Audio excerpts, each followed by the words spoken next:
श्रीमद् भागवत गीता हिंदुओं के पवित्रम ग्रंथों में से एक है।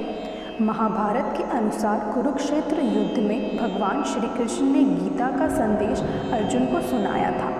यह महाभारत के भीष्म पर्व के अंतर्गत दिया गया एक उपनिषद है। भगवत गीता में एकेश्वरवाद, कर्मयोग, ज्ञान योग, भक्ति योग की बहुत सुंदर ढंग से चर्चा हुई है। श्रीमद् भागवत गीता की पृष्ठभूमि महाभारत का युद्ध है।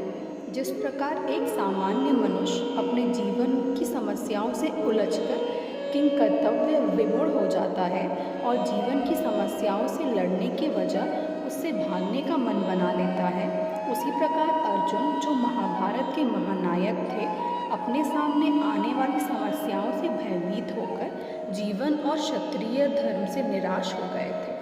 अर्जुन की तरह ही हम कभी कभी अनिश्चय की स्थिति में या तो हताश हो जाते हैं और या फिर अपनी समस्याओं से विचलित होकर भाग पड़ते हैं। भारतवर्ष के क्षत्रियों ने गहन विचार के पश्चात जिस ज्ञान को आत्मसात किया उसे उन्होंने वेदों का नाम दिया। इन्हीं वेदों का अंतिम भाग उपनिषद कहलाता है।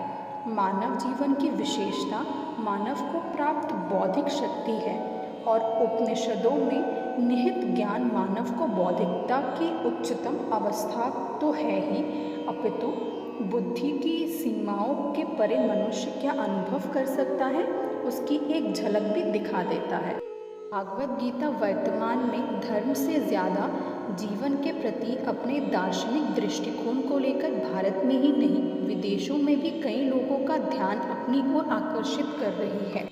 हिंदी साहित्य मार्गदर्शन के माध्यम से भी हम संपूर्ण श्रीमद् भागवत गीता प्रकाशित करेंगे। इस प्रयास के तहत हम सभी 18 अध्यायों और उनके सभी श्लोकों का सरल अनुवाद हिंदी में प्रकाशित करें। इसलिए आप सबसे अनुरोध है कि इस वीडियो को अंत तक ज़रूर देखें और इस चैनल को लाइक, शेयर एंड सब्सक्राइब ज़रूर करें। अथ प्रथमो अध्याय अर्जुन विषाद योग। दोनों सेनाओं के प्रधान शूरवीरों और अन्य महान वीरों का वर्णन।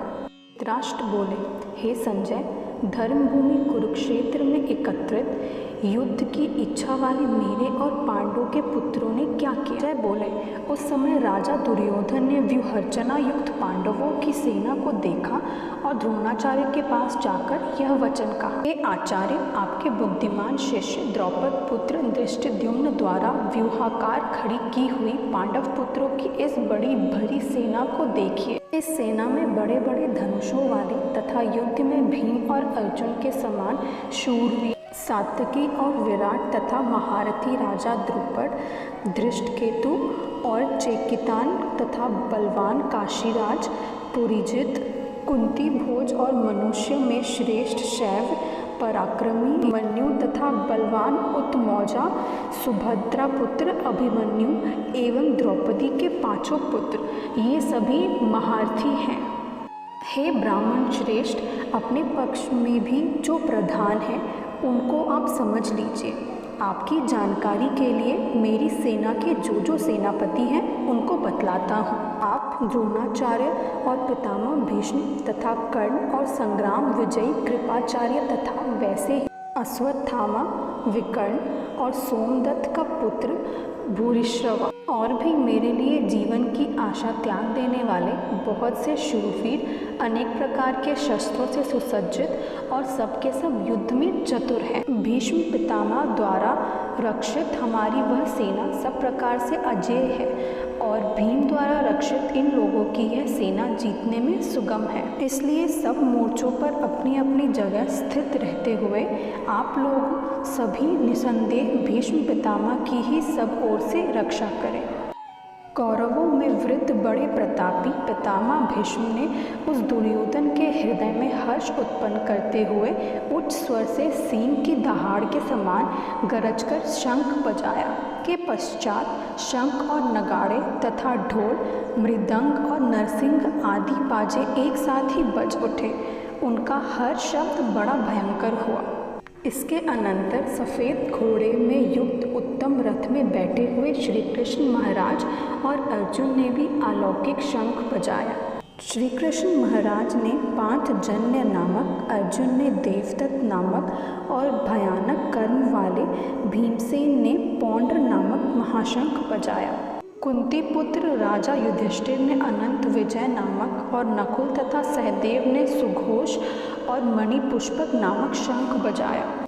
श्रेष्ठ धनुष वाले काशीराज और महारथी शिखंडी एवं धृष्टद्युम्न तथा राजा विराट और अजय सात्यकी, राजा द्रुपद एवं द्रौपदी के पांचों पुत्र और बड़ी भुजा वाले सुभद्रा पुत्र अभिमन्यु, इन सभी ने हे राजन सब ओर से अलग अलग शंख बजाए और उस भयानक शब्दों ने आकाश और पृथ्वी को भी गूंजते हुए धार्तराष्ट्रों के अर्थात आपके पक्ष वालों के हृदय विदीर्ण कर दिया। इसके बाद कपिध्वज अर्जुन ने मोर्चा बांधकर डटे हुए धृतराष्ट्र संबंधियों को देखकर उस शस्त्र चलाने की तैयारी के समय धनुष उठाकर ऋषिकेश श्री कृष्ण महाराज से यह वचन कहा, हे अच्युत, मेरे रथ को दोनों सेनाओं के बीच में खड़ा कीजिए और जब तक कि मैं युद्ध क्षेत्र में डटे हुए युद्ध के अभिलाषी इन विपक्षी योद्धाओं को भली प्रकार देख न लूं कि इस युद्ध रूप व्यापार में मुझे किन किन के साथ युद्ध करना योग्य है, तब तक उसे खड़ा रखिए।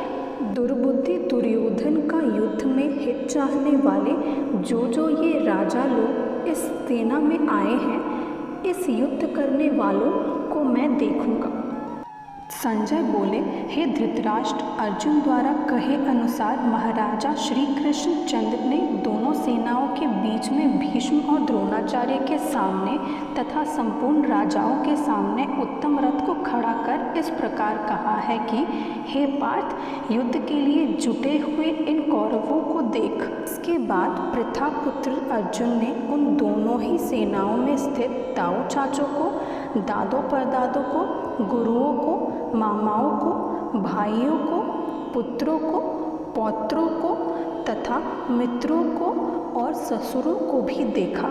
उन उपस्थित संपूर्ण बंधुओं को देखकर वे कुंतीपुत्र अर्जुन अत्यंत करुणा से युक्त होकर शोक करते हुए यह वचन बोले, हे कृष्ण, युद्ध क्षेत्र में डटे हुए युद्ध के अभिलाषी इस स्वजन समुदाय को देखकर मेरे अंग स्थिर हुए जा रहे हैं, मुख सूखा जा रहा है तथा मेरे शरीर में कंप एवं रोमांच हो रहा है, हाथ से गांडीव धनुष गिर रहा है और त्वचा भी बहुत जल रही है तथा मेरा मन भ्रमित सा हो रहा है, इसलिए मैं खड़ा रहने में भी असमर्थ हूँ।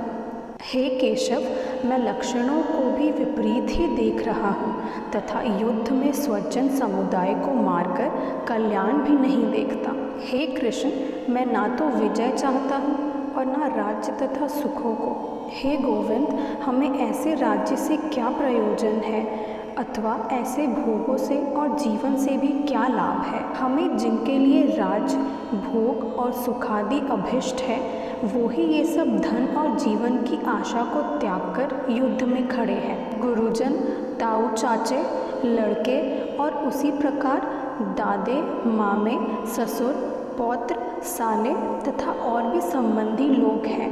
हे मधुसूदन, मुझे मारने पर भी अथवा तीनों लोकों के राज्य के लिए भी मैं इन सबको मारना नहीं चाहता, फिर पृथ्वी के लिए तो कहना ही क्या है। हे जनार्दन, धृतराष्ट्र के पुत्रों को मारकर हमें क्या प्रसन्नता होगी, इन सबको मारकर तो हमें पाप ही लगेगा। हे माधव, अपने ही बांधव धृतराष्ट्र के पुत्रों को मारने के लिए हम योग्य नहीं हैं, क्योंकि अपने ही कुटुंब को मारकर हम कैसे सुखी होंगे।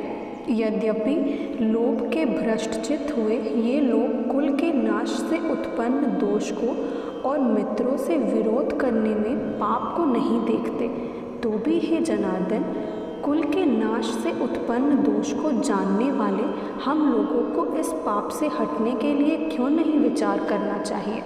कुल के नाश से सनातन कुल धर्म नष्ट हो जाता है तथा धर्म का नाश हो जाने पर संपूर्ण कुल में पाप ही बहुत फैल जाता है।